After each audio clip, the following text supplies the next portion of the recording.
I cannot stand it. I never did this. I cannot stand when I hear public adjusters or contractors say, well, we don't write scopes. You know, we don't write the scope. We see what the carrier does, and then we write a scope. Listen, don't do that. Do not do that.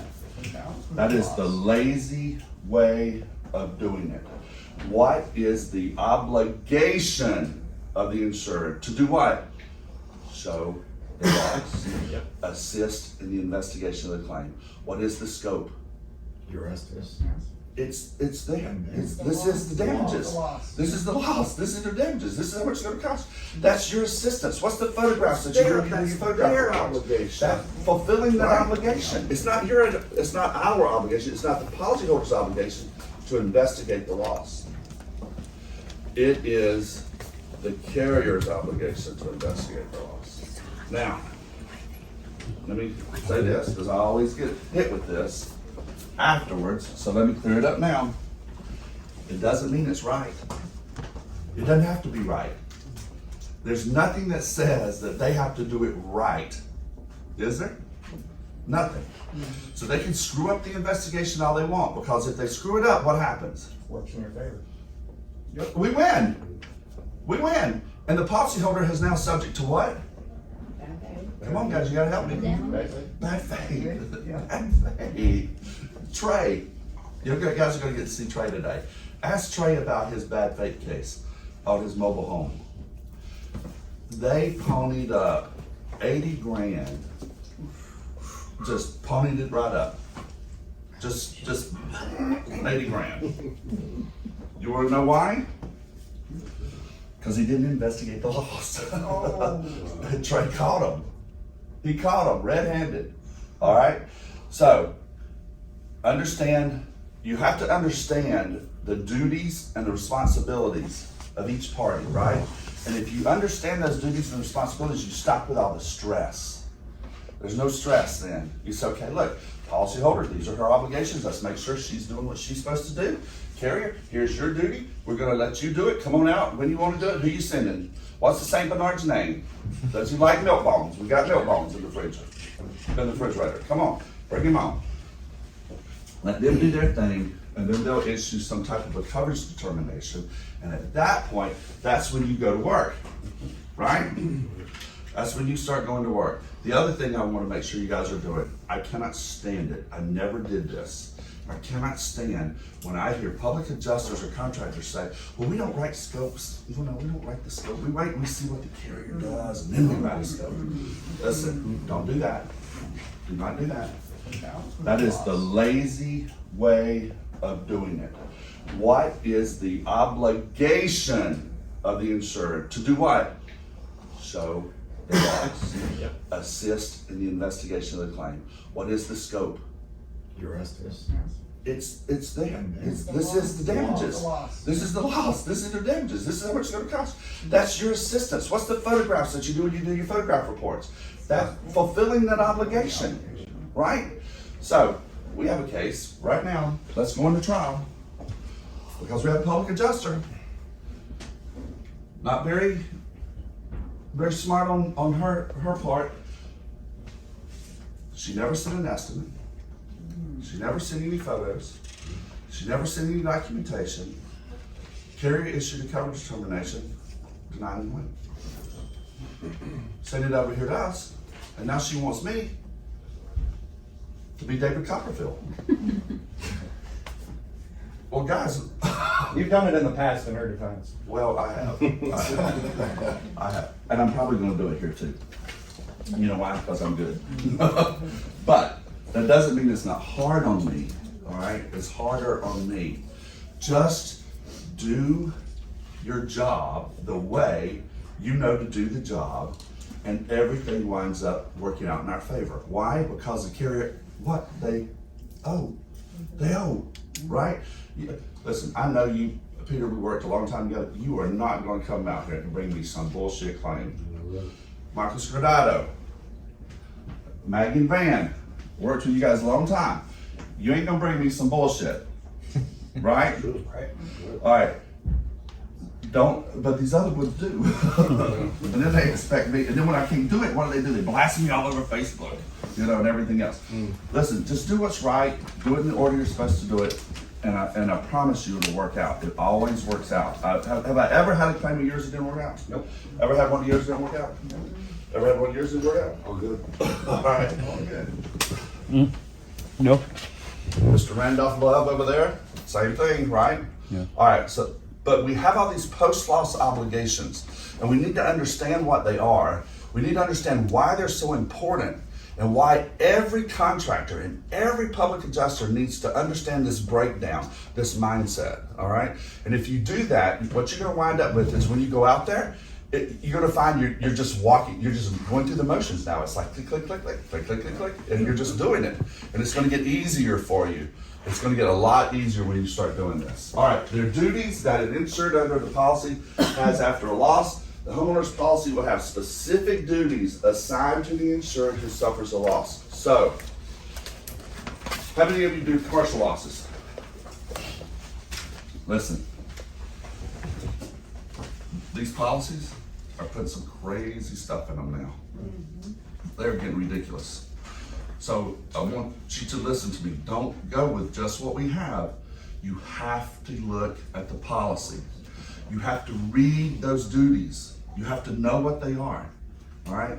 So make sure that you're looking and you're complying with every one of them. Let me tell you one now, and I think I have it in here somewhere. I'm way off the script now, so we'll just fly by the seat of our pants. I do better when I wing it anyway.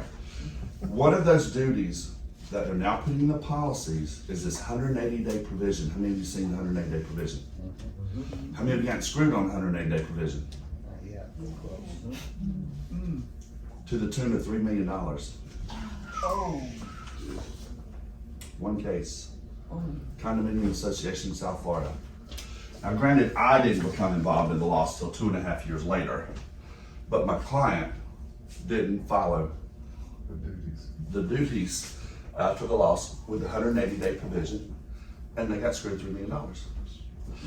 Well, it was 2.78 something. That's $3 million to me. All right. So what happens when they refuse to send you the policy? Well, that's why I'm fixing to give you a little hint what to do to get around that. All right. So the 180-day provision, for those of you who don't know, there's a new thing that's popping up. It's pretty much in commercial policies now, but it's popping up in residential policies. I've started to see it. I've seen it in UPCs. Yep, absolutely. The 180-day provision is if you do not claim replacement cost value within 180 days of the loss, your policy reverts to an ACV policy. Of the loss and not when it's reported. Yeah, reported date means nothing, all right? It really does, unless they're trying to claim late notice. You always want to go with the date of loss, never with the date reported or the date discovered. Don't ever go with that date. You show me a policy where it says that date is accurate. It doesn't. It says the date of the loss. Now, there are a few policies, but they're few and far between anymore that says as long as the loss is reported within 1 year. Right? You remember seeing those? Well, those policies are gone. They're not here anymore. Because they've been winning on this late notice, this late reporting. All right? So that's why they're changing the policies. Guys, we gotta know these things. You gotta be thinking about this. So always go with date of loss, not date of discovery. All right, so if you don't report the loss, or if you don't claim replacement cost value, within 180 days, you lose it, and its policy now flips to ACV. So what I want you to do is every single one of your letters of representation, you need one line in it. I think I've already got it in yours, I got it in yours, I think I got it in yours. I don't know if we told you about it. All right, you need to change your letters of representation, and it needs to just have one line that says, please be advised that the policyholders wish to claim replacement cost value, ordinance and law, and any other rights they may have under the policy for this loss. All right? Say that again? The policyholder wishes to claim RCV, replacement cost value, ordinance and law, and any other rights, he, she, they, it, right? Because we got the he, she, it, they, may have under the policy. And say, for this loss. Now, let me tell you something. I got one right now where I did this presentation a long time ago, and a public adjuster heard it, put it in her letter of rep, and we now have one where she didn't get involved till 6 months after. All right, it was after, maybe 9 months after the loss, but she sent in the letter of rep, and she claimed it. Now they're trying to back up on it, and we're saying no. I at least have an argument. Right? That I can take before the judge, and I can make a public policy argument before the judge. But you just got to give me something to argue. Right. Listen, will I not figure out a way around it? Mm-hmm. If I just have something, I just need something to argue.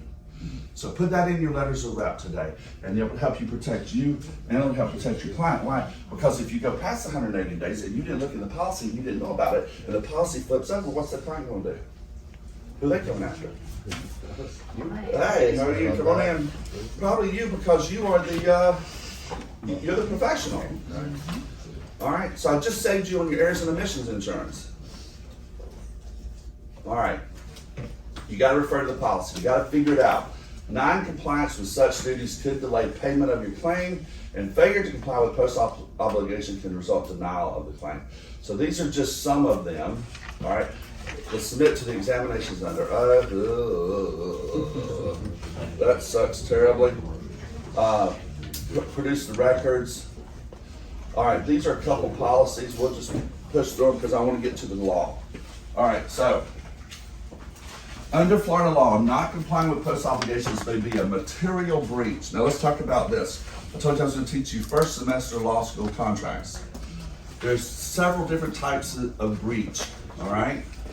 You can do what's called a material breach. You can do what's called a breach or a non-material breach. Now, a material breach is detrimental to the contract. When a party materially breaches, the other party has no obligation to do anything else. So now let's think about what I was telling you earlier. You don't do what you're supposed to do on your side with your burdens, and then you wonder why the carrier's not doing anything else. Because he don't have to.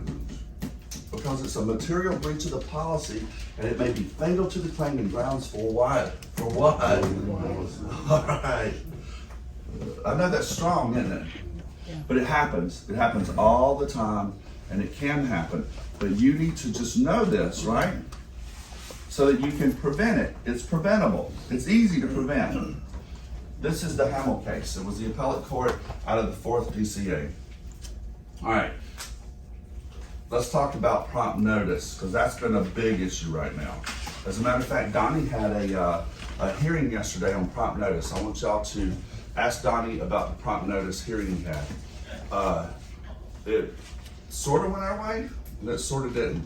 The claim was reported 2.5 years after the date of loss, and the judge says, no, I don't care how you look at that, that's not prompt. All right, well, Donnie's going to go through and he's going to show you the law and what the law says.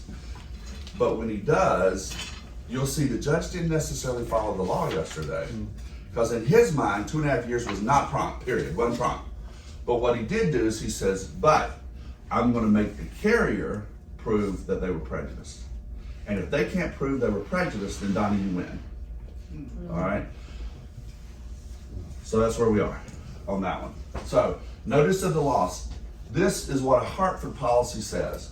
And I want you to look at the Hartford policy. It says, as soon as practicable after any loss or damage occurring under this policy is known to the insureds, home office, insurance department, the insured shall report such loss or damage with full what? What's that? What could this be? All details. But what could that be? Your, Estimate. Proof of loss, estimate of loss. your scope for transmittal to this company, all right? So that was Hartford. All right, this comes out of the third BCA. Notice is necessary when there has been an occurrence that should lead a reasonable and prudent person to believe that a claim for damages could arise. Notice is said to be proper when it is provided with what? In view of all the facts and circumstances of a particular case. All right, the issue of whether an insured provided prompt notice generally presents an issue of what? Fact. So, let's go back to law school for a minute. Issue of fact. Who decides issues of law? The judge. Who decides issues of fact? Jury. The jury. The jury. All right. So, what constitutes a reasonable time within which to give notice of an accident under the terms of a policy of insurance is ordinarily an issue of fact. Notice of loss provided over 2 years after a date of loss did not constitute prompt notice as a matter of law. All right. So, Florida law provides that the failure to give timely notice creates a rebuttable presumption of prejudice to the insurance. That's no longer the case. We just had a case that came out day before yesterday that changed that up. So Donnie will go over all that with you. If the insured breached the notice provision, prejudice to the insurer will be presumed. Automatic. It's automatic. Wow. All right. I know. That's why this is important that you know this. What does it say?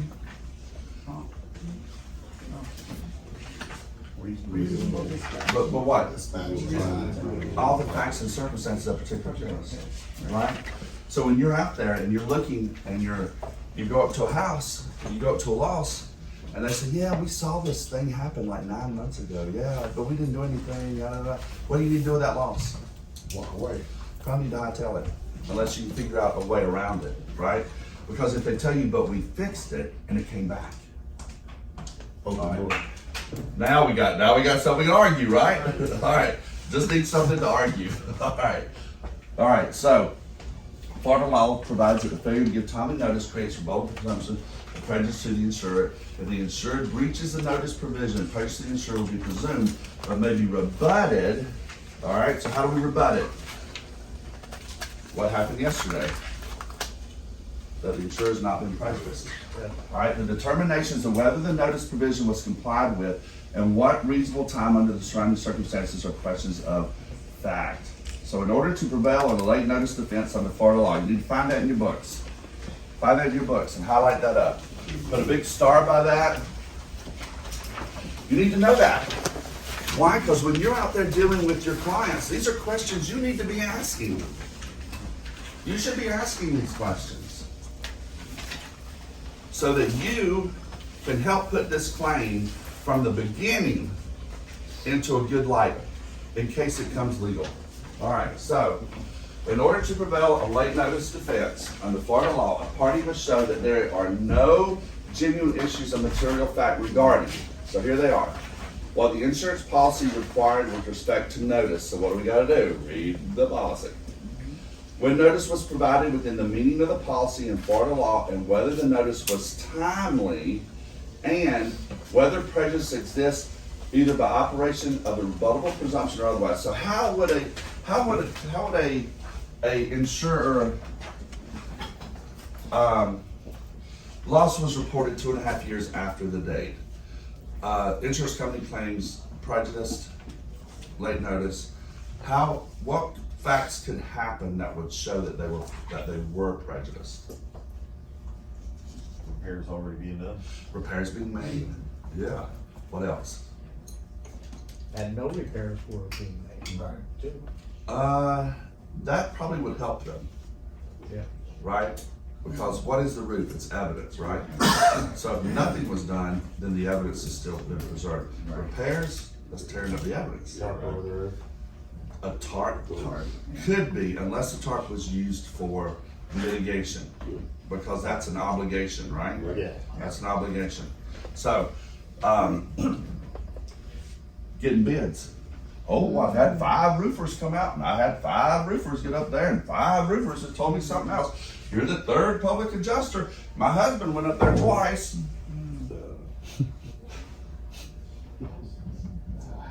The more people on the roof, Foot traffic. the more prejudice that's been created. So you need to tell your people, stop with the madness.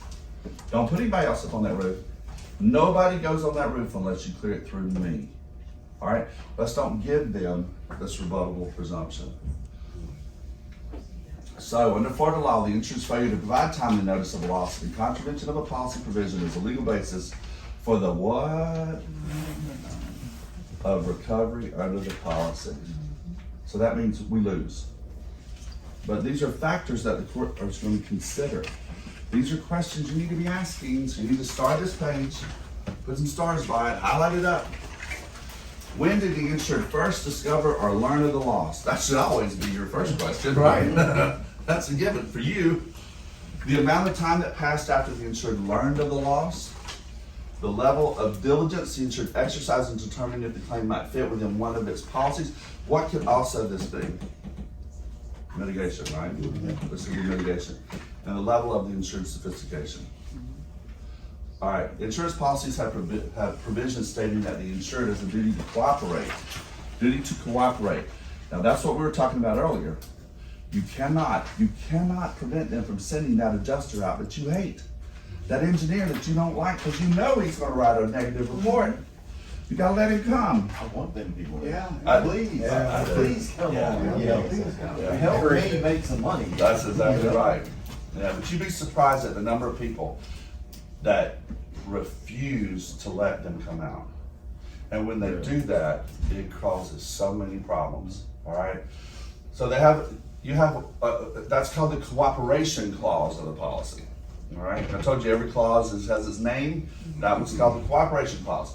All right, to assist the insured in the investigation of loss. It's important that the insured and his, her, and its representatives cooperate with the company, meaning the insurance company, at all times. So, duty to cooperate. The purpose of the cooperation clause is to prevent collusion while making it possible for the insurer to make a proper investigation. In addition, the purpose of a cooperation clause is to enable the insurer to obtain relevant information concerning the loss while the information is fresh,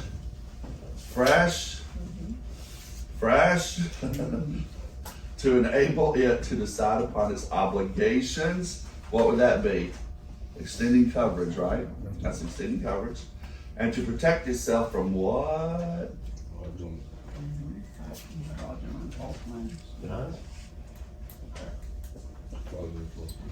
All right.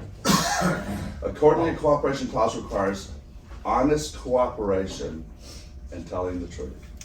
So, in order to demonstrate that the insured has failed to cooperate after reasonable communications of the insurer's request for cooperation, most jurisdictions require the insured demonstrate both an intentional what? Failure. All right, what was that word, Randolph? Intentional. Intentional. No, you ain't sending him out here.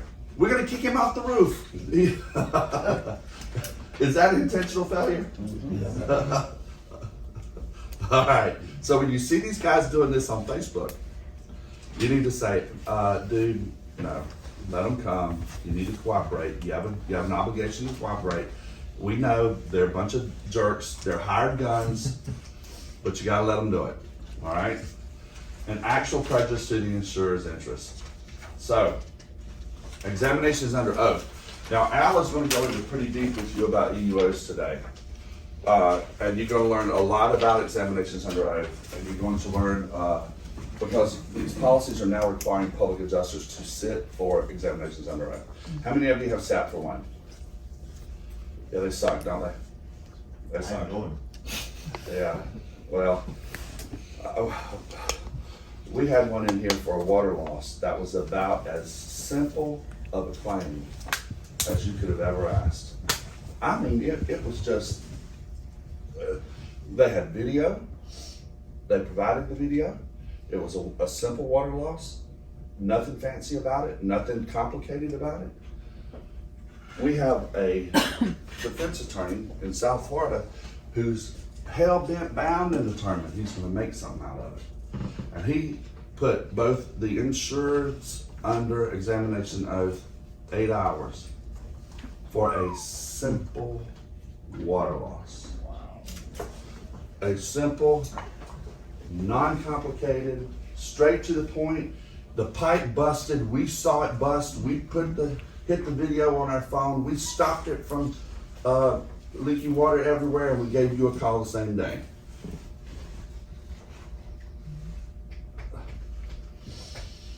All right, so if you have all your ducks in a row, if you have prepped your client well enough, the EUOs usually can go pretty good, but failure to submit to an EUO suspends the insurer's duty to provide coverage or payment for the insured's loss until the EUO is completed. Why? Because that's a post-loss obligation.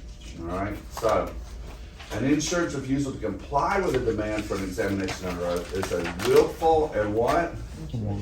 All right, and what do we learn about material? That's fatal. Breach of the insurance policy which precludes the insured from recovery. If, however, the insured cooperates to what? Some degree. All right, that's called substantial compliance. And substantial compliance means you've done everything that you possibly could do. All right, so Michael won't give me his estimate, but I'm gonna go ahead and send you the photos that I have that I took, and I'm gonna send you the plumber's bill and this and that and the other, but Michael's not cooperating. All right, that would be substantial compliance. And Michael never sent it because Michael's busy, he doesn't have time. He's all frolicking all over South America. And next thing you know, the claim is now 2 years old and we're in litigation, and the insurance company says, hey, no, they didn't cooperate. We asked for all this information. I have 2 cases like that right now. In my on my case list, I have 2 cases like that. And my argument has been, well, we substantially complied, so prove to me how you were prejudiced. You weren't, so get over it, right? All right, so the record evidence reflects that appellant's counsel repeatedly requested to reschedule the EUO to a mutually convenient date and time due to unavailability. So the appellant in this case was the insurance company, and they refused to reschedule the EUO. All right, so, but they presented evidence showing that he cooperated to some degree and or provided an examination for his non-compliance, an explanation for his non-compliance, which in turn created a question of fact. Who decides fact? Jury. The jury. Jury's fact as to whether there was a willful and what? Material breach of the EUO provision, thus precluding entry of summary judgment in favor of the insurance company. All right.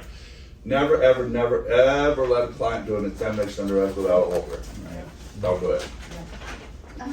What if they ask for this or a recorded statement, but they don't really have a reason, like, I'm just gonna do this because I wanna be a... Well, they can do recorded statements, and they do those a lot. But what do you need to do before you let your client get on a recorded statement? You need to prep them. You need to tell them what not to say. We have mold. Oh no, it's mold. It's mold. It's mold. It's mold. It's never mold. What is it? Water damage. Water. It's water. It's never mold. Why is it never mold? What comes first? Water. You can't have mold without water. So it's always water.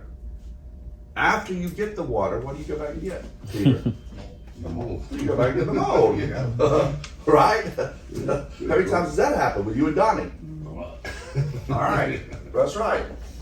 So you never let them say the word mold. You also never let them say, well, it's been there for a while. Sam, you had that happen once or twice? Yeah, the other day. or, you know, Not recently. I want to pull your fridge out to show the mold, but I don't want to snap the line. Oh, that happened 2 days ago. This is news to me. Okay. Well, I got another one that I tell you. I just signed a $3.5 million car dealership in North Carolina. You know what the guy kept saying the whole time he was talking to me? Well, no, this was a big roof claim. Well, that's wear and tear. That's been up there forever. Well, it's all wear and tear, wear and tear. If he said wear and tear once, I swear he said it 15 times.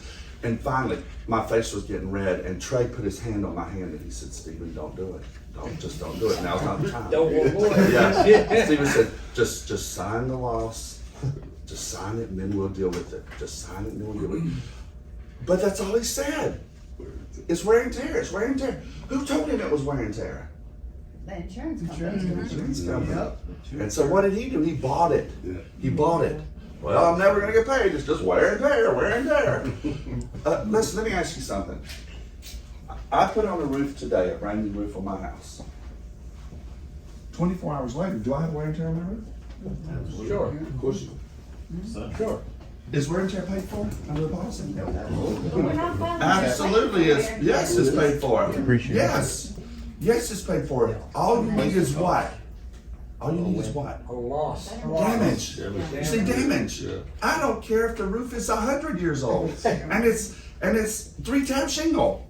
If it's shedding water, then it's doing what it was intended to do. Is it not? All right. So if it's shedding water and there's never been a leak in 99 years, and yesterday we had a big windstorm and it rained like hell, knocked some of those shingles off the roof, what's the first thing they're going to claim? Wear and tear. And you're going to say, maybe, but we had wind damage yesterday.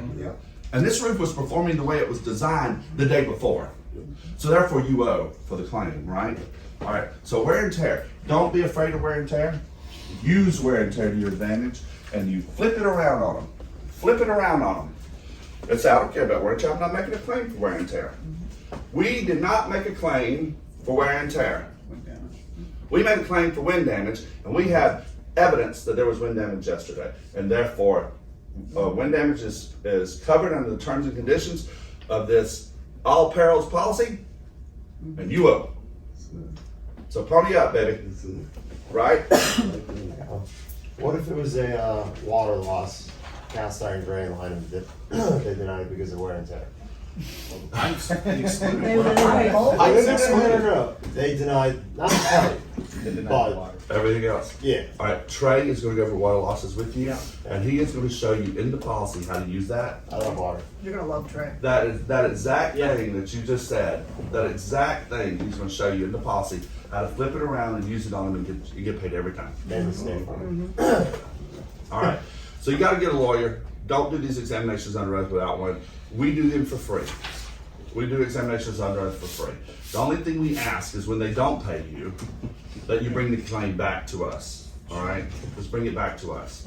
Proof of loss. Listen, I'm going to say for Donnie. Donnie does a great job going under proofs of loss. But let me tell you something. How many of you file civil remedy notices? Nobody in this room. Good. Because here's what I'm going to tell you. They don't work. They don't work till you get to litigation. But a proof of loss is your biggest weapon. It is your biggest weapon. And you should file them on every claim from the beginning. From the get-go, you should file it. Now, why? Every state that I know of, that I've looked at, where they talk about proofs of loss in their legislation or in their case law, proofs of loss set a time clock. And the time clock starts ticking. Tick, tick, tick, tick, tick, for these when you submit the proof of loss. Now, they're going to tell you, so we have two clauses, right? We have some policies that say you must do it. All right, if you don't do it, guess what you haven't done? Haven't complied. You haven't complied with your post-loss obligation. That's why you have to read the policy. Some policies say do it under our request. All right, I don't care. Do it every time. Do it every time. Because you set that clock. And when that clock starts ticking, they're under the gun and they know it. Yeah. And they know it, but what do they always send you back? A letter says, oh, we reject your proof of loss because we didn't request it. Or they say, we reject your proof of loss because we don't agree with the scope and dollar amount, right? You seen that before, Sam? Oh, every day. All right, so when they do that, what do you send back? I had one the other day that said, not the other day, it was a while ago. Let me think, it said something about, we don't understand your proof of loss or something. And so I sent back a letter that said, well, it's your form that you created. We put the answers in the form that you created, along with our scope, our estimate, and our mitigation repairs. What is it that you don't understand? What is it that you don't understand? All right? The only reason why you're going to, they should be able to reject a proof of loss is if it does not comply,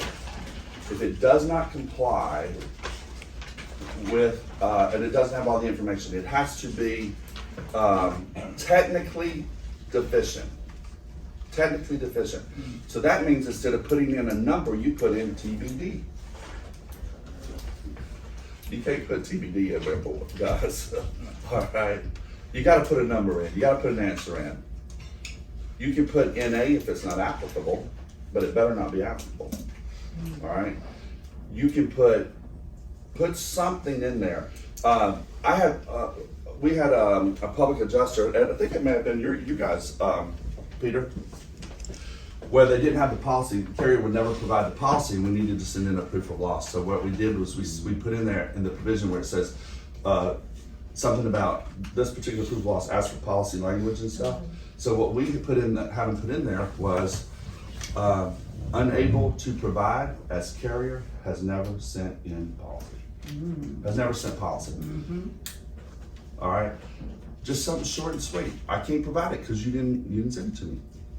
We also include that in the letter of rep on your recommendation as well. If you fail to send us a copy of the policy, please understand that we may not be able to comply with all those loss obligations. That's exactly right. That's good. That's exactly right. So you might want to add that to your letter of representation as well. All right. So what about like ALE? I mean, you have no idea what that dollar amount is. unable to And I've determine run at this into time. that problem where, you know, we didn't list it and now it's an issue. So now I started listing policy limits, just to put a number in there, but what do you recommend? You could put not incurred at this time. Okay. Or you could put unable to determine at this time. Or you could just put the policy limits and then put a question mark beside of it. Why don't you put a question mark beside of it? Just let them know it's undetermined or? Well, right, it gives me an argument to say, Yeah. what's your name? Marshall. Well, he's accusing you of fraud because you put in here that they have $80,000 worth of ALE and they only use $20,000 of ALE. But I see here right beside it, you put a question mark.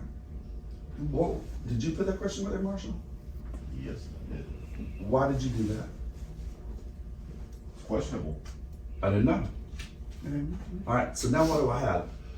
An argument. Yeah. Just give me an argument. Just give me an argument. So All what I'm right. saying is you can't win, you know? Well, you can win because now what are they going to do? What are they going to do? Fraud is intentional. It's an intentional act. Right. You didn't know. You weren't intentional. That's why you put the question mark there. Right. If All right.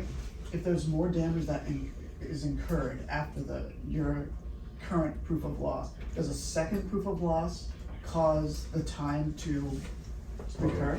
No. Reset? Not a bit. Okay. All right. So we're going to fast forward here just a little bit to this, and then we'll back up. All right. Every proof of loss should have this statement on it. Every proof of loss should have this statement. And right here, you can see we squeezed it in somewhere. This is the original Florida one. But every proof of loss needs to have this statement. All right, keep going. Yeah, just keep going. Right there. All right, so start this one, because this is what you need to do. You need to make sure that you put this on every proof of loss. Every proof of loss. And it needs to say the insured reserves all rights he, she, they, and it may have under the policy, including but not limited to, what? Supplementing the claim or filing what? Proofs of losses should this cause arise. The proof of loss does not address hidden damages, and it does not include any unknown damages or complications or additional costs that may be associated with replacement costs of the damage of the insured property. All right, you gotta have that on your proofs of loss, guys. You should do that. Now, let me tell you why we started doing this. I had a case in Georgia early on in my legal career when I thought I knew everything and realized I didn't know a damn thing. And it was an all-state policy. And what do we know about all-state policies? They require a proof of loss. Yes. Right? You must do a proof of loss with Allstate. So we did it. We complied. We sent it in. And at the time, I had information that the loss was, let's just say it was somewhere around $75,000. Because I don't remember what the numbers were right now. We got into litigation. We got a little farther down in the loss, and we found additional damages because I sent out the construction expert, right? I'm a good attorney. I cover my ass. So I want to know what's going on. So I sent somebody out there. He comes back and he said, "Oh, Stephen, you got a lot more damage than you thought." Yep. I said, "Do I though?" He said, "Yeah." He said, "I'll write you a new scope." I said, "Okay, write it up for me." Come in like $120,000. So I sent in, being a good attorney, trying to comply, a supplemental proof of loss. We got into deposition, and this jerk of an attorney in Georgia, and he is a jerk. As a matter of fact, my law firm got this guy, we didn't get him disbarred, but we got him a bar complaint through the federal judge up there for pulling some shenanigans. But let me show you what I did. So my client, he said, "Is this your signature right there?" She said, "Yeah." "How much is that proof of loss?" She said, $75,000. He said, "And that's what it was when you signed that right there, right? It was $75,000 when you signed that, right? Then tell me what that is." That's exactly the way he did it. "What's that? Is that your signature right there?" "And now it's what? Now it's $120,000, right? What's the date on that?" And that happened after we got into litigation, didn't it? Did your attorney tell you to do that? Did your attorney tell you to do that? So suddenly this claim went from $75,000 to $120,000. You know why it went from that much? I didn't know. She had no idea. Yeah. She's a little old lady. Yeah. She didn't know. Oh, dude. Might be interesting to get on to that. Might be. I come out of that deposition. I said, "That'll never happen to me again. That will never happen to another one of my clients. My client will never be subjected to that again." And I went home and I wrote this. And I've been putting this on proofs of loss ever since then. And I've been telling people all over the country, put this on your proofs of loss. Because we gotta be able to have an argument. Because if he'd have started that, I could have stopped him immediately and said, "Ask her to read what's on the bottom of that proof of loss." The initial one. The initial one. Ask her to read what's on the bottom of it. What if you do partial proof of loss? No such thing. Okay, No such thing. Don't do so partials. stop doing that and do this instead. Yeah. Okay. All right, so, Stephen, I just have a question. We have proof of loss with that similar disclaimer. Every now and then we get back from the carrier, we want it on our form. and you should put it on that form. And let me But tell their you, form does not have that disclaimer. that's all right, put it on there. Let's say hours with that. No, Add the disclaimer. add the disclaimer to their divorce order, yeah. Right, Yeah, okay. just add it to it. And if you can't do it, call Katie, send her your PDF and she'll do it for you. She does it all the time. Adobe DC will do it. Yeah. Yep. All right, Thank you, yeah. now, why do you have to put it on their forms? Because if you look under the post loss obligations, and where it talks about proof of loss, what does it say? It says proof of loss must contain. Yeah, right? Now, if you want to use your form, you can. But make sure it complies with the policy. Okay. That would be considered technically deficient. And if you get a technically deficient letter, you got problems because now you didn't comply with the policy. So one of the other things that we've done with our custom proof of loss is add that line at the Yeah. bottom. Yeah, you should do that. If this POL does not Right. comply with the policy conditions. you're- Right. All right, so mitigation, we kind of went through that, but listen, here's the deal.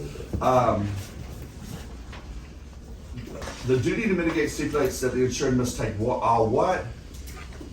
Reasonable steps. All right, how many of you seen this shrink wrapping of the roof? Oh, yeah, oh, yeah. That is not reasonable. I love the idea. I love the idea of it, but it's not practical. It's not cost effective, and it should not be done. Yep. Don't do it. Don't do it. Don't do the shrink wrapping. Yep. All right.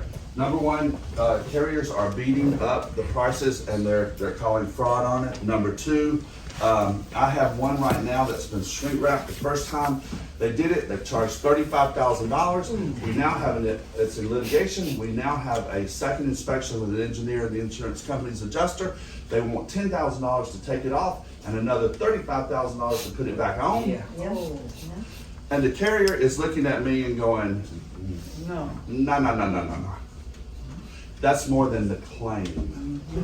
We ain't doing it. How about when they put the tarps on there? We have another little windstorm come by, the tarps get blown off, they have to come back out and put the tarps back on there again. 2 or 3 or 4 times even. Right, that's true. I just signed a large apartment complex not far from here.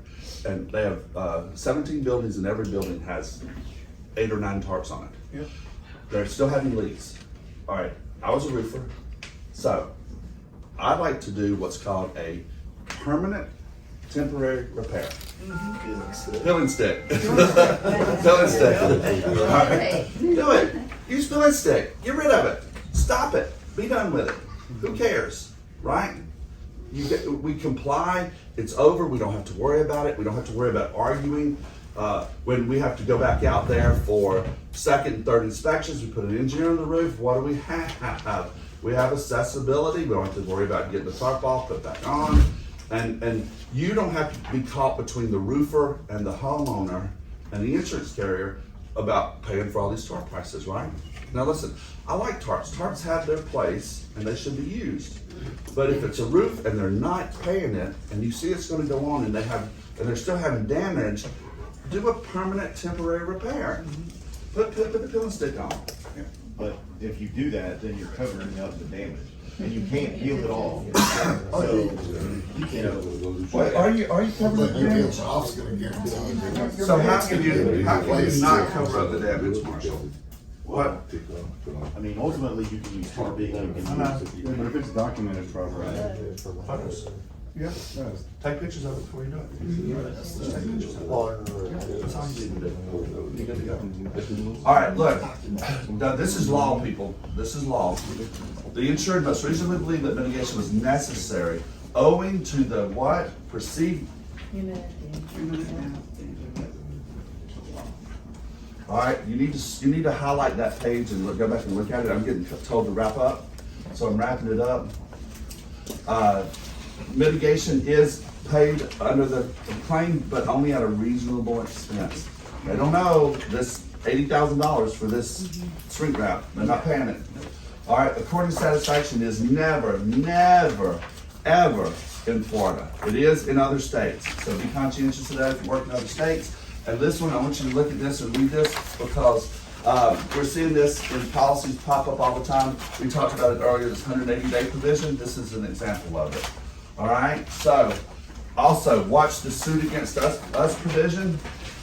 You gotta read that because now they've got all these requirements before you can even send us a claim to lawsuit. So you need to look at this. If you and we fail to agree upon something, we're gonna file a suit, you must notify us of disagreement in writing. All right, that's just one of the provisions. so Up in Georgia. so is that guy the attorney or the witness? That was the witness on the camera. So I had a deposition in Georgia with the State Farm adjuster. And I had, now I see what the problem is. I kind of knew going in that I wanted to deal with this guy because he mistreated my client. So I go to the deposition, and it's at the oldest law firm in Georgia. They have probably 200 attorneys in their firm. So they are in a new high-rise in Midtown, a new high-rise. They have the 23rd, 24th, and 25th floors. All right, that's how big they are, of this humongous high-rise. So when you go, they have their own elevator. So you go to the security guy there, and he takes you, and he puts you on the elevator, and you go up, Amber Alert. All right. So they put you on this private elevator that goes up and it drops you off at the 23rd floor. So I go to the receptionist, I was telling her, I'm Stephen Bush, I'm here for a deposition today, Very nice, beautiful lobby, you know, so they got this winding staircase that goes up 3 floors, you know, right in the middle of it, so pretty, just beautiful. And she says, oh yeah, Mr. Bush says you're on the 3rd floor. She says, you can take those stairs right there. And I'm looking at her, I got all this shit. And I'm going, isn't there an elevator or something, you know? I mean, you guys don't run up down them stairs all day. She says, no, you can take those stairs because when you come off those stairs, you're gonna be in that conference room that's right there at the end of the stairs. So here I am, grabbing all my stuff, lugging my fat ass up 3 flights of stairs, carrying all this stuff. I get up there, huffing and puffing and blowing, I look around, there's nobody anywhere, and all the doors are closed. So finally, I just open up these double doors, and there was a conference room. Most beautiful conference room I've ever seen in my entire life. 80-person conference room table. Floor to ceiling mirrors. See Stone Mountain out in the view. It was incredible. This fancy, nice, beautiful art everywhere. I mean, it looked like a boardroom conference room that you would see at a Fortune 500 or Fortune 100 company. That's how nice it was. It was unbelievable. Chairs, nice. But the table was as wide as this room. And so I was on one side, the witness was on the other, the court reporter was in the middle, and so it was really hard to, to communicate. But they did that on purpose. You know as well as I do that a law firm that large has lots of conference rooms, and they could have put me in a small conference room. They didn't, they did that on purpose. Well, I was doing the deposition, I was getting, and things were going along pretty good. The adjuster was fine, and he was answering my questions and started getting mouthy with me. And that started to piss me off, which is probably not a good idea. But I thought to myself, Stephen, you need to get control of this because you're losing control.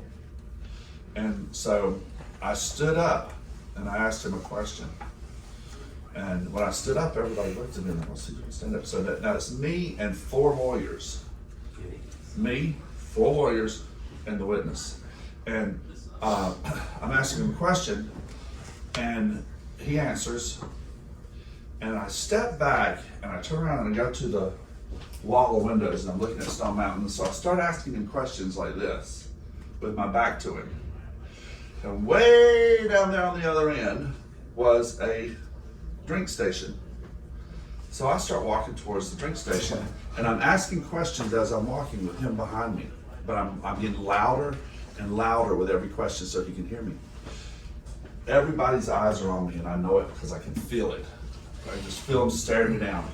So I get back there to the drink station, I grab me a cup and I grab the pitcher of water and I hold the cup down like this. I put the pitcher in front of me and I thought to myself, Stephen, it's now or never.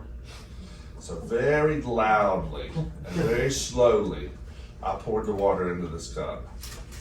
I put it down, I took my time, I took me a little sip. I never asked a question. Had to be 3 minutes of just silence. Everybody's looking at me. I put my cup down, I turn around, and from way back in the back, I scream him a question. He answers it, and I start walking back. By now, everybody is like, what the hell is happening? So I sit down and I say to him, I said, I forget his name. I think his name is Aaron for some reason. But we'll call him Aaron today. I said, Aaron, did you go to my client's house on this day? He said, yes. I said, did you inspect your property? He said, yes. Did you go downstairs? Yes. Did you write a scope? He said, yeah. I said, is this the scope you wrote? He said, yeah. I said, does it have an estimate of how much it would cost to repair her damages there on that scope? He said, yeah. I said, what is that number? And it was like $35,000, something like that. And I said, where's the check?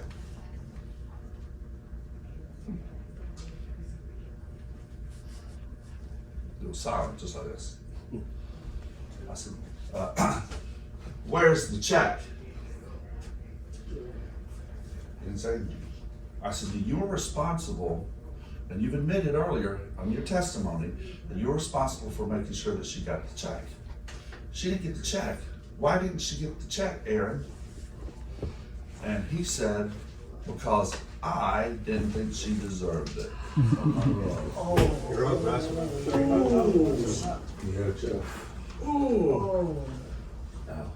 Now, the lawyers had similar reactions to what y'all had, but pens were flying, and the people were standing up, they were objecting. You would have thought that I had just like shaken the whole damn building or something. And I was sitting over there like this, oh, we gotta take a break, we gotta take a break. I said, oh.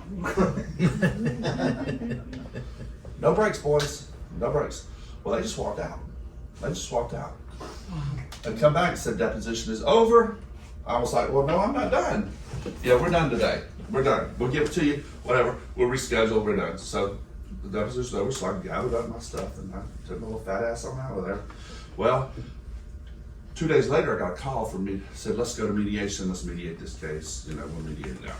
I said, okay. At the mediation, they pawned me up $100,000 in bad faith money on the table, first thing in Georgia, State Farm. Wow. Just threw it on the table. Naturally, I could have gotten more, but my client, $100,000 or more money she'd ever seen in her whole entire life, jumped on it, didn't even question, screaming, hollering, praise the Lord, you know, everything else. And I'm going, please just let me do my job. I'll get you $200,000. But she wouldn't do it. So I got her paid full indemnity plus $100,000, all because of making the decision at the time to get control back over somebody who was trying to take control from me. All right? So that's just one example, but you always have to operate from a position of power. Remember we talked earlier about estimates. You should always give your estimate first, right? You should never wait for the carrier to do their inspection and write a scope, and then you write yours afterwards, because you are operating from a position of weakness. You need to always operate from a position of power. So you need to be thinking like that, and don't give up the power. But that doesn't mean you can be ugly, or that you have to be controlling or manipulative. You just have to sit in the power seat. All right? And when that guy started getting mouthy with me, I was losing control of him. So I had to gain it back. The only way I could figure to gain it back at that moment was either show out or shock him. And my movements, right, my body languages, the fact that I discounted him by asking him questions and not looking at him, not giving him the credibility, the acknowledgement, walking away, asking questions, the water, loud, the noise. That's what made him go on break. All of that was signals, right? It signals to you that I'm discounting you. And when you discount somebody, what do? It's human nature for us to do what? Right? Reach. Crab pot. Right. So you have to always operate from a position of power, like Al says, and Al does a great job with these, with a lot of the examinations under oath, and getting people ready. Where was the elevator? I never found it. The damn place was so big, Michael, I ain't never in my life seen the place so big in my Yeah, life. that was a ploy as well. And I did say this, I I said, you know what, I do not care to have a law firm this size. I would never keep up with nothing. It was so All right, guys. scary. Thank you. Are you done now? Did you finish? Yeah, I'm all good. Thank you. Just swing by my office. I'll be in. Oh, yeah, swing by. All right, let's move into appraisal because we're gonna kind of shortcut this one a little bit because from the beginning. We're gonna shortcut this one a little bit because you guys pretty much already know a lot of this, but there's some pieces of it that I want to get to that I'm sure you don't know. And that's the parts that I think is the most important, all right? So, Harry was doing this with me. So you know what appraisal is, right? It's the alternative dispute resolution policy, allows the policy and the insurance company to resolve the disputes without legal litigation. It's less expensive. And sometimes it's faster, sometimes it's not as fast. I had an appraisal that lasted 3 years. Ouch. Yeah, tell me about it, that's what I said. All right, now, if you're going to enter into appraisal, you better start checking the policies. Have you seen the new State Farm policy language? Yep. For appraisal, 2.5 pages. Unbelievable. Now, a lot of people online, they're saying, State Farm's not agreeing to enter into appraisal. Well, because you didn't do what they said to do in the policy. Yep. Follow the policy. What's the policy say on most of them? It says if you disagree and you want to enter appraisal, you have to send this to us in writing and tell us what we're going to appraisal for. What's the dispute over? They're not doing that. We hereby invoke our right to appraisal. Okay, great. You didn't follow the policy, so no appraisal, right? So you got to read that policy, guys. Now, there are different types of policy language as we're talking about. Some either party may invoke, but some both parties have to agree. That's another reason why sometimes the appraisals aren't being entered into. Demand versus request requirement. So what are your requirements to invoke? That's really what you're looking for in the policy. Rightness. A lot of people are going to appraisal before it's time. They're invoking appraisal too fast. You can't. In most policies allows either party to compel appraisal if they what? Disagree. If you don't have a disagreement, you're not going to appraisal. So you got to get the carrier to first give you a coverage determination. So you might have to wait it out a little bit. All right? Don't invoke too early. Disagree with the value of the property or the amount of loss. Value of damage and amounts needed to repair the damage. Failure to claim actual cash value, replacement cost value, maybe defenses. Remember we talked about the 180-day provision? All right, looky here. And where's this coming from? CMR Construction versus somebody. We didn't get the rest of the case site. All right, maybe defenses to the amount of damages that the insured may obtain, but they're not a basis for denying the appraisal process. All right? Now, that's why you get into appraisal and you get an award like I got for $1.8 million, and the carrier sends you a beautiful little check for $330,000. And I'm going, well, wait a minute. All right? So you got to know what you're doing. Post-loss obligations. Insurance must comply with the post-loss obligations of the policy before you enter into appraisal. You can't go into appraisal until post-loss obligations have been met. Another reason why public adjusters and contractors are not getting, carriers aren't entering into appraisal when they send it. They're ignoring it. Or they're saying, no, we're not right. We're not ready. Could be post-loss obligations haven't been met. So the law in this district is clear, and it has been for nearly 20 years. The party seeking appraisal must comply with all post-loss obligations before the right to appraisal can be invoked under the contract. Now, until these conditions are met, until they're met, the insurer has a reasonable opportunity to investigate and adjust the claim. There is no disagreement. No disagreement regarding the value of the property or the amount of loss. Only when there is a real difference in fact arising out of the actual and honest effort to reach an agreement between the insured and insurer is the appraisal warranted? So, if the carrier requests documents, you must provide them. You gotta do it. All right, now, citizens policy. Have you seen that language in the citizens appraisal? Be careful, watch it, because it says the appraisal clause, Varies. right, it varies. If the other party agrees in writing to participate in appraisal, the appraisal shall proceed pursuant to the terms of the written agreement between the parties. So what do you need to enter into appraisal with citizens in this particular instance? Written agreement. All right. Blah, blah.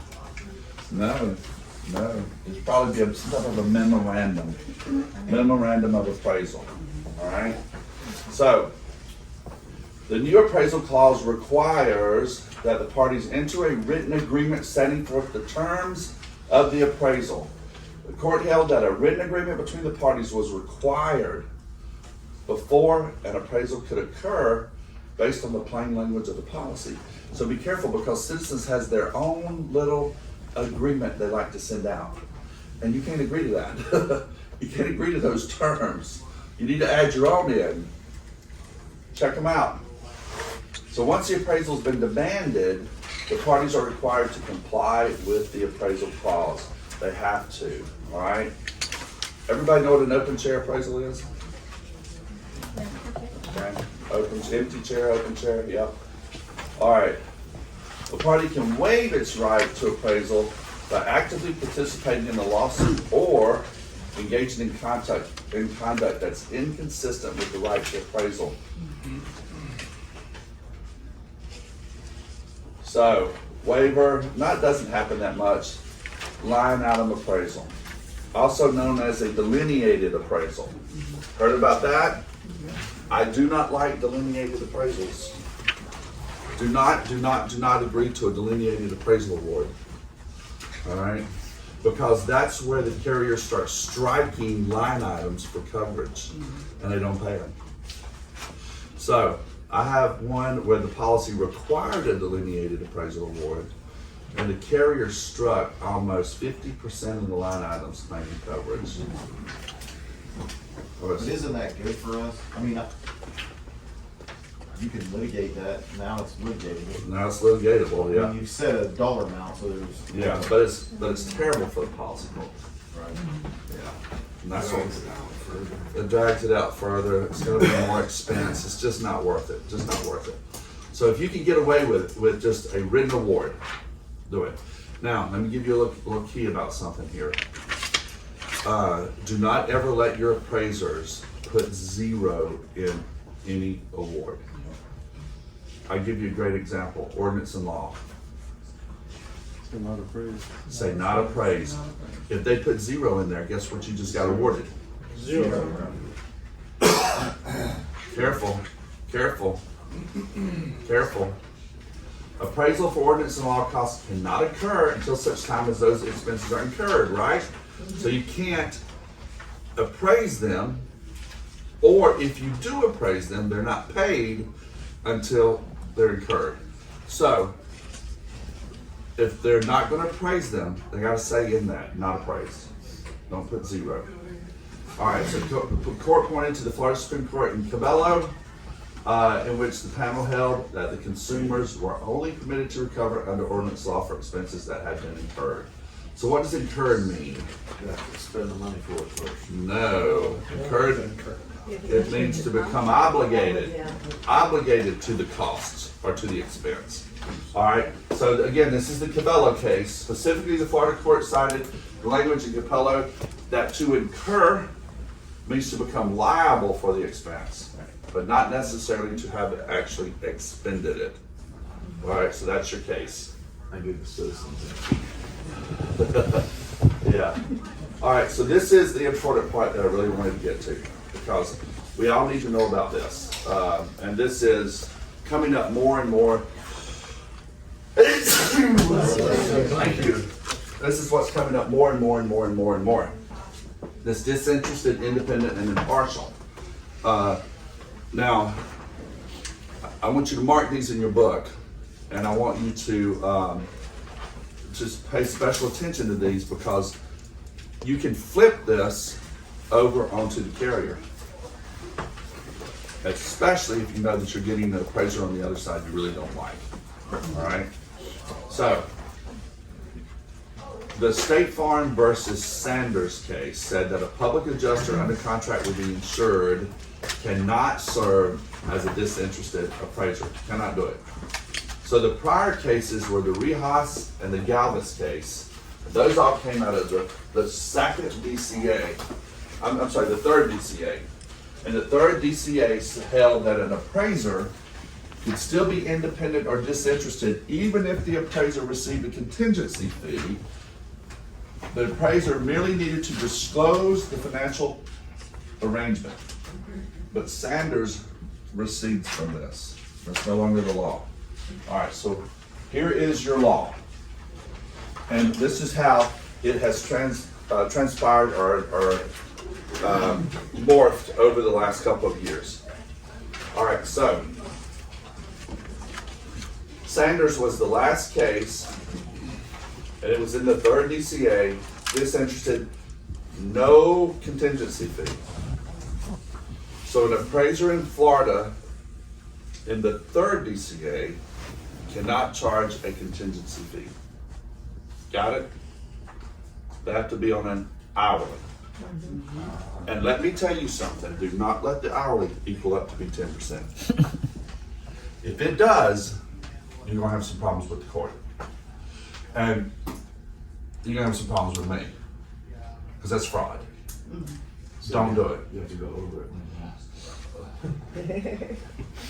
I'll let you decide that, but you better damn well be ready to prove every minute with me if you pop up here in the third with a contingency fee and you trying to charge my client that. I ain't playing. Yeah. That don't work. All What right. about a flat fee? A flat fee, you can do a flat fee. You can do an hourly. I've heard someone doing 3%. Is that wrong? Absolutely. Yeah, okay, that's what I figured. Yeah, Yeah. because that means contingency. Kind of Yeah. all over the place. All right, so here's Sanders. Public adjusters have a fiduciary duty to the insured, which prevents them from being impartial. So, public adjuster cannot be the public adjuster and be the appraiser. You can't be both. You're one or you're the other, but you're not both. The contingency arrangement gives the public adjuster the financial interest. So what is a fiduciary duty? A fiduciary duty is a duty to act for someone else's benefit while subordinating one's personal interest to that of the other person. It is the highest standard of duty implied by law. So public adjusters, you are a fiduciary, which means you must handle your client's interest and their money like it's your own. And to some extent, even ahead of your own, right? Right. So a fiduciary owes to its beneficiary the duty to refrain from self-dealing. Self-dealing, circle that word and look it up. The duty of loyalty, the overall duty to not take unfair advantage of and to act in the best interest of the other party, and the duty to disclose mutual facts. That's a fiduciary. Attorneys. What is it with attorneys trying to be public adjusters and appraisers and umpires and everything else? Just pick a damn attorney. Come on. Right? I don't get it. I don't get it. Attorneys representing the insured are not disinterested, obviously. Engineers or other company experts who already rendered opinions, circle that because that's going to come back up. Who've already rendered opinions cannot be impartial. Cannot be impartial. So let me ask you something, Marshall. You are my buddy, and I like you. And you and I do a lot of business together. I feed you business, you feed me business. We watch others die. Maggie, my client over here, she's got a pretty large loss. But before I invoke appraisal, I want you to go out and look at it, Marshall, and tell me what you think. And if you think it's pretty good, I'm gonna invoke the appraisal on the name of the appraiser. Sounds a little red. Sounds a little red. Can do that? You don't like that? Not once he sees. That's super You don't bad. like that? Michael, you don't like that? Can you do that? Why? Because he has a prior opinion. A prior opinion of the loss. Has a prior opinion of the loss. Can't do that. All right? That is against the law now, according to Berners v. Axis. He has a financial interest in it. He has a financial interest, that's right. ALB contractors appraising their own claims also would not be disinterested. So, who can be a disinterested appraiser? There you go. That's the money slide. And this, my friends, is what you need to be looking at. You need to be thinking about this. They're not paid on a contingency, no prior opinion before the appraisal, and no fiduciary relationship. So what is the court trying to say that this process is? Independent, impartial. Now, carriers are manipulating this process to no end, and they are not following this. I'm seeing it every day. That's why I hate appraisal right now. If you're taking your cases to appraisal, you're gonna get snipped. I wouldn't do it right now. Not till it cools down, not till some litigation happens, or something gets straightened out, because these insurance companies are having conference calls with their appraisers and telling their appraisers you can only use the umpires that we're telling you to use. Right, right. And if you don't use them, we're not gonna use you as an appraiser. I actually have that in writing. I'm not surprised. Or the appraiser could be on their chosen use of contractors list. All right, so listen, it's being manipulated behind our back, something terrible. I know a lot of public adjusters tell me they like to take large losses to appraisal because it's a quick payday, it's over, it's done. They get the money and run. You're gonna get snipped. And when you get snipped, who's your client coming after for the difference? Your E&O. Yep. Yeah, your E&O. So I'm just telling you, keep doing appraisal, but I got two of them in Dallas right now. One's $1.3 million and one's $1.8 million. That's the difference. Yeah. Snipped. Client's so pissed he can't see straight. He's coming after my contractor out there. He's coming after the public adjuster. He wants to go after the umpire. He wants to go after the appraiser. He wants to go after the insurance. He wants to go after everybody.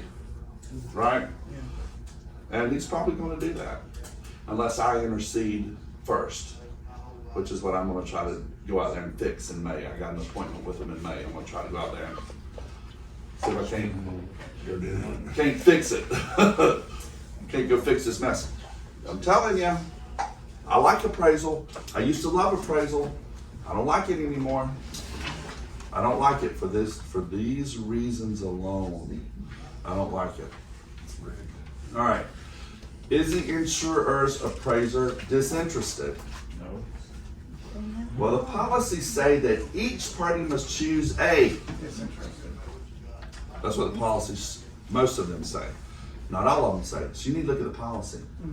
So now let me ask you a question. With all this information that I'm giving you, if you have a case that's going to appraisal, can you go back and ask these questions of the carrier to determine whether or not their appraiser is disinterested? You should be able to. And if they don't answer those questions for you, then what do you need to do? Have them disqualified. Have them disqualified or come to litigation. So your own policy says that each party must be disinterested. I would like the following questions answered by your appraiser. Please answer these questions. Put it in writing. Why does it need to be in writing? So that when I get the lawsuit filed and they say, oh, Judge, we got a motion to dismiss because we invoked appraisal. I can take that and say, Judge, they're in here with unclean hands. All right? You got to give me an argument. I just need the argument. All right? Can we use a transcribed phone call or no? No. Better record. Yeah. All right. What is the relationship between the appraiser and the carrier? What is the fee arrangement? And did the appraiser have any opinion prior to the appraisal? All right, those are just parts of them, right? But those are some of the questions that you can ask. And leading up to that, I told you to mark those slides. If you did, you probably have all of the slides that you need so that you can go back through and ask these questions. So I told you this book is golden, right? How's this going? You gotta keep it by your desk. You gotta keep it by your phone. I would tab it. I keep telling Katie, I want us to get tabs up here. So you just flip to it. Just flip to it. Like your old notebooks used to have the tabs Yeah. that stick out with the Yeah, names. yeah. So this way you can use this information. All right, and listen, don't quote case law, don't go committing unlicensed practice of law. All right? But you're certainly welcome to say, you know, I talked with Mr. Bush about this, and this is what Mr. Bush said. All right? But now don't say I said something I didn't say. All right. Competent. Some of them say competent appraiser, right? So what is competent? Parties are free to specify the credentials appraisers in their contracts have. Basically, the dictionary definition of the word competent include properly or sufficiently qualified or capable, adequate for the purpose. That's the one I like. Underline that one. That's mine. Adequate for the purpose. All right. Legally qualified or fit to perform an act, and duly qualified, answering all requirements. Having sufficient ability. I like that one. Or authority, possessing the requisite natural or legal qualifications, able, adequate, suitable, sufficient, capable, or legally fit. All right. This is out of the Citizens Property Insurance versus MA and FA Properties case. So, what's happening after appraisal guys? Done. They're not They're not paying. them. Right. How many times you seen on Facebook, oh, we got an appraisal award, but the carrier's not paying it? Wow. Duh. Why? Because now what are they claiming? That's not covered. It's coverage issue. Coverage issue.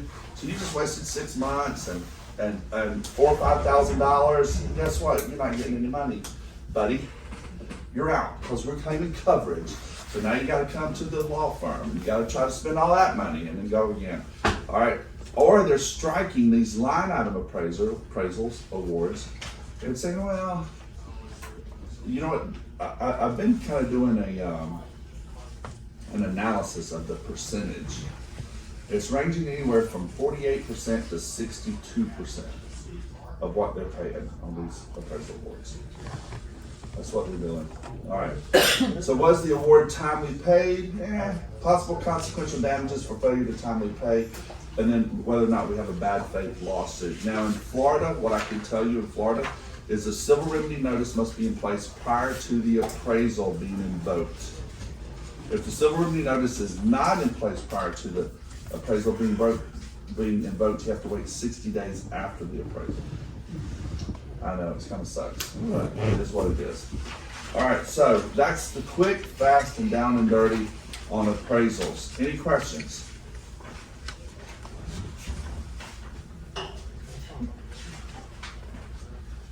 What's wrong? Y'all got awful quiet. Did I scare you? No, You didn't like it? it was excellent. I have a question on appraisals. I've got one right now with Lighthouse, and the opposing appraiser is like, well, I don't know what's going on. I'm gonna basically not do anything because I don't know what to do. And I'm like, we signed an agreement. We gotta move forward. Lighthouse is insolvent in North Carolina, right? In North Carolina, yeah. Yeah, that might be what part of the problem is. He doesn't know if he's gonna get paid. And I get that, but Yeah. he still signed. Send him an open chair. Tell me Okay, so, if we yeah. can get with it or we're gonna We go already, open thank chair. God we already picked out the umpire. But what if the umpire doesn't get paid by the other side and he won't work either? Well, then he also has a problem. With the errors and omissions, right? No, not necessarily, but he has a problem because he needs to be disqualified. Okay. And that's what I would do. I would try to disqualify him. Unless you want. Yeah, I would disqualify. The appraiser? Yeah, I'm not an appraiser, yeah, I disqualify them all. Then what? Start over. Or either, well, you're probably in a position there though where you're gonna have to go to litigation if they're insolvent. Mainly because the, state insurance carrier is probably gonna be the one that's gonna be taking that over. Fine, yeah. Louisiana. Yeah, same thing with Fine. Louisiana. Yeah, in Florida it's FIGA,